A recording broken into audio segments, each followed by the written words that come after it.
far away from home, feeling I'm all alone, wishing I could have changed this road that I was on. I regret when I said you was wrong, girl, cause you both know that you were right all along, and now you sitting at home, feeling you're on your own, mad that it isn't me whenever you answer the phone. I should have changed when I had time, now I'm doing time, trying to change all the evil in my mind, but instead of going insane, I gotta stay sane, cause being mad and locked down puts more stress on the brain. The other day I had a dream about hurting my celly, and me going on a world tour with Nelly. I'm trying to get money like Nas and DMX and Belly, so when you're hungry, I can put that food in your belly. Satan was breathing down my spine when I was doing time, felt his heat trying to melt away my shine, but for me to keep my right mind, I just had to cope with this and keep writing my rhymes. Now I don't need chains, cause I know that I'm the charm. When I get out, you won't see any drugs or firearms. You're gonna see me doing the dishes and mowing the lawn and hugging you tight till you fall asleep in my arms. I wanna be your guy, be your ride. I wanna be the best man you ever had in your life. Be your ride, the one to provide.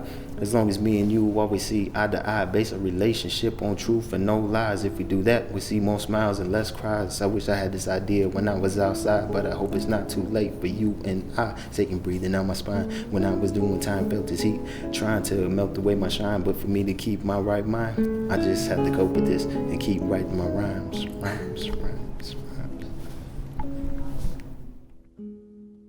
I'm Corey Ruiz, half black, half Mexican. I'm from Madison, Wisconsin. I got caught with possession of THC, which was subsequent my second offense, so they gave me a felony for it. I have a 3-year-old daughter that I have to get back to and take care of her. And that's about it.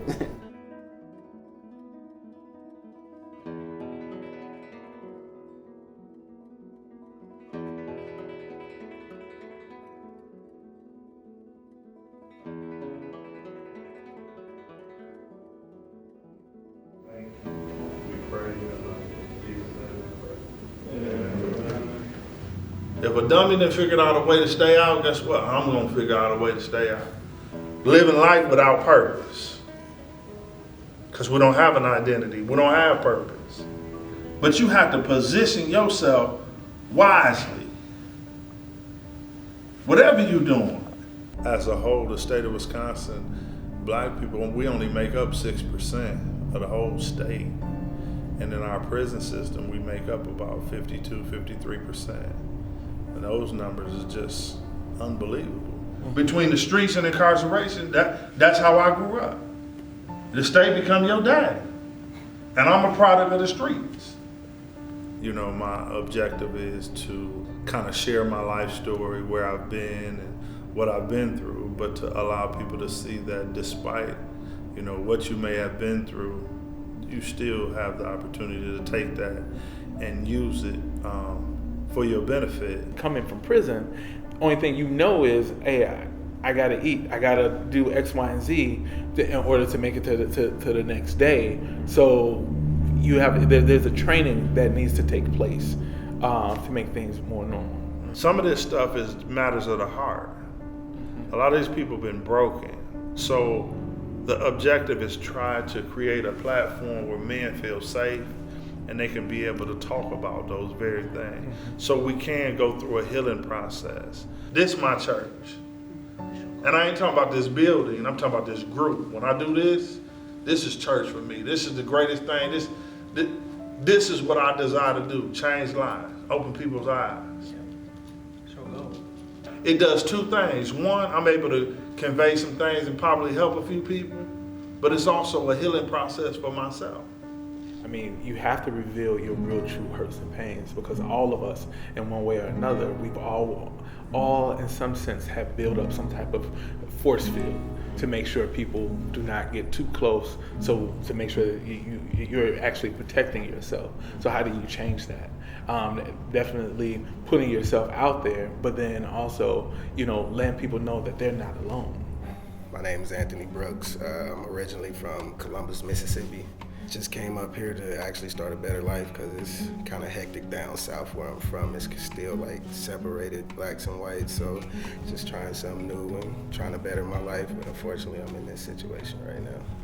Like, we don't get treated fairly like we should. Like, Honestly, I should have got a slap on the wrist for the driving ticket. With the case that I'm charged with right now, I'm not guilty, so I'm gonna fight it. But then, when you're not guilty on the case and you fight it and you take it to trial, if you lose, you get the maximum time because you're making them spend so much money.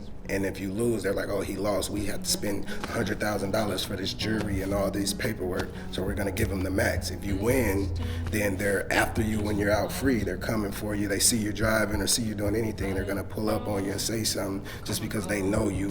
Once you get into the system, you can't get out. It's just like a loop. It just keeps going and going and going. It never stops. Incarceration affects every community, but when people are disproportionately incarcerated, as they are in South Madison, as Mexican, black, and brown men especially are disproportionately incarcerated, then that frays the social fabric worse than in other communities.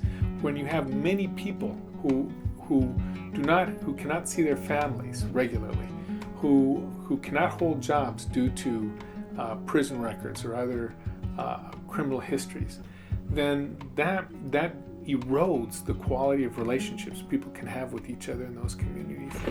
When people are in desperation, that's when they have criminal thoughts. You know, how they're going to feed their family, how they're going to eat, where they're going to live, how they're going to pay the rent, how their lights are going to go out. You know, the first thing in their mind is what I'm going to do, how am I going to get it, you know? How am I going to get this money? Okay? So it brings about different conversations in the brain of what you're going to do, you know, because you want to take care of your family. You know, it's what you're supposed to do. We create this system of people who are traumatized by life, going into prison, being traumatized more, coming out into the community with these behaviors that are never dealt with. You don't see people healing inside a prison. The budget's been cut so tight that there's very little programming. They're housing people. They're putting them in there and people are doing dead time. Why are we investing in a system that disconnects people from humanity? Why would you want people who are dehumanized coming back into the environment when it's guaranteed that they will? You want people in society. You want people that makes up the dominant narrative.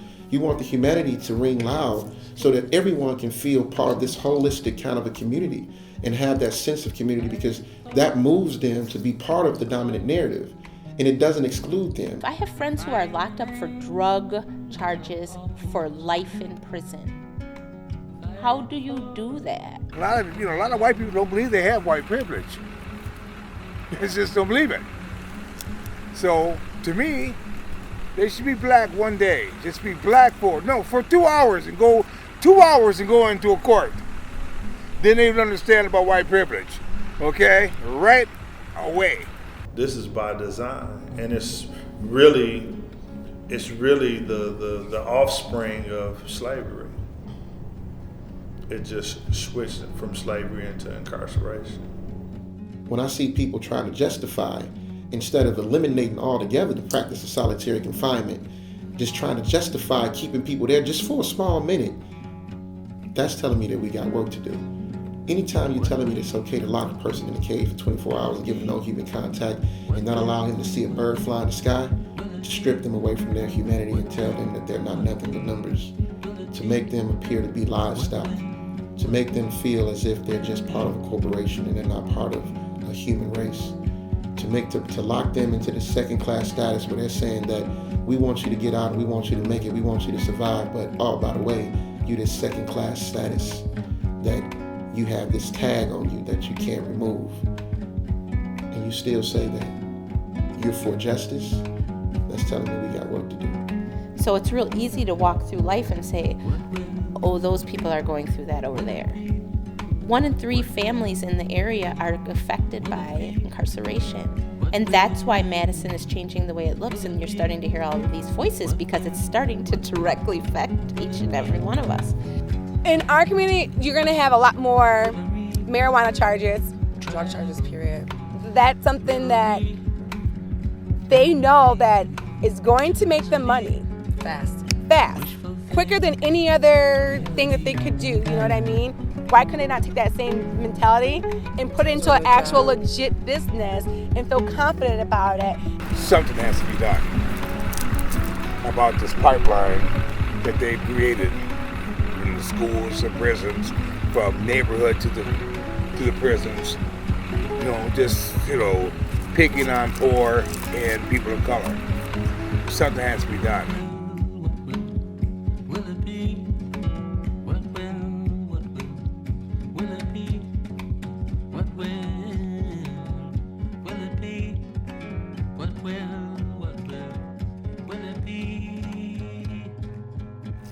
I think that the food, if you're eating healthy, you make better decisions. And that criminal type thinking doesn't even come into your thought pattern, because you're above that, For me, to help them break their cycle is like, okay, I can't change certain things, but what I can do is install education and break a cycle for you. So how can I do that? Well, I can educate you on something that you don't have education on, and you can feel empowered by that. I want to be able to teach people how to eat good, but I also want them to know why they're eating good, and what all the other things that come about that, and for them to pass this on to their, onto their kids and families too, and then to continue to help out their communities and their neighborhoods, by giving each other good, safe, affordable food. And it's like not that hard to do. Robert's effort is seeking to redevelop people's skills by redeveloping their relationship to their place. There's nothing like being in the soil of a place and understanding the process by which we produce food from that place. That's why I say if you can grow food organically, you're going to take care of your family, you're going to take care of your community, you're going to come down to a market, sell your stuff to other people, and make some money, so that you don't have those kind of thoughts of, how am I going to take care of my family? You already know, you already had, you fed them good food. There's nothing like taking the months and years, often, that it takes to relate to a particular place, to draw from it, to invest in it resources, and to draw from it bountiful products, the bounty of that soil. It takes real time, and it takes real commitment, and Robert has evinced that commitment for almost 30 years. Well, you have to have the knowledge, and that's where I come in. That's my expectation, that I can be able to teach a few of these people how to do this, so they can pass it on to the next, and they can pass it on to the next. We have to eat, and let's try to eat as best as we can.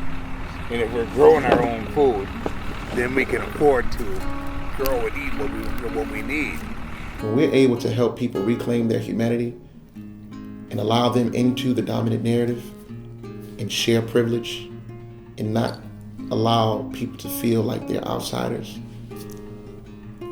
we can get a whole lot done as a people. Well, I think it's about time for her to go plant some more garlic.